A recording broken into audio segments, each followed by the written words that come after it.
நாளைய தமிழ்நாடு, நாளைய இந்தியா. ஆனால் பார்த்தீங்கன்னா இப்போ சமீப காலமாக போதைப்பொருள் பழக்கம் ரொம்ப அதிகமாக இருக்குது இளைஞர்கள் மத்தியில்.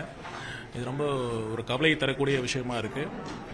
இந்த ஒரு சின்ன சின்ன சிற்றின்பத்தில் அவங்க ஈர்க்கப்பட்டு தவறான ஒரு நட்புனால, தவறான ஒரு அவங்க பழக்க வழக்கங்கள்னால போதைப் பொருட்கள் பழக்கம் சமீப காலமாக ரொம்பவே அதிகமாகிடுச்சு.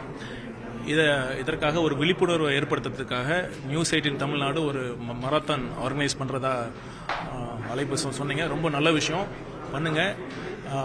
சேலத்தில் வருகிற ஞாயிற்றுக்கிழமை இந்த மராத்தான் இருக்குது. நானும் கண்டிப்பாக அதை கலந்துக்கிறேன்.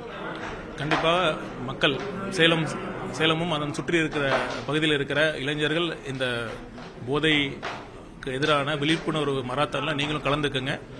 நம்ம we should say no to drugs. நம்ம மட்டும் இல்லை, நம்ம சுற்றி உள்ள நண்பர்கள், உறவினர்கள் எல்லாத்துட்டையும் சொல்லணும்.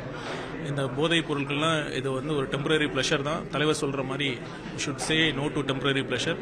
நம்ம ரியல் ஹாப்பினஸ், நம்ம வெற்றி, நம்மளோட இலக்கில் வெற்றி அடைஞ்சால் தான் நமக்கு உண்மையான சந்தோஷம் கிடைக்கும். அதற்காக இந்த ஒரு பிளெட்ஜ் நம்ம எடுத்துக்கணும். கண்டிப்பாக போதைப் பொருட்களுக்கு நம்ம மட்டும் இல்லை, நம்ம சுற்றி உள்ளவர்களும் இந்த போதைப் பொருட்கள் பழக்கத்துக்கு அடிமையாகாமல் தடுக்க வேண்டியது நம்ம ஒவ்வொருவரின் கடமை.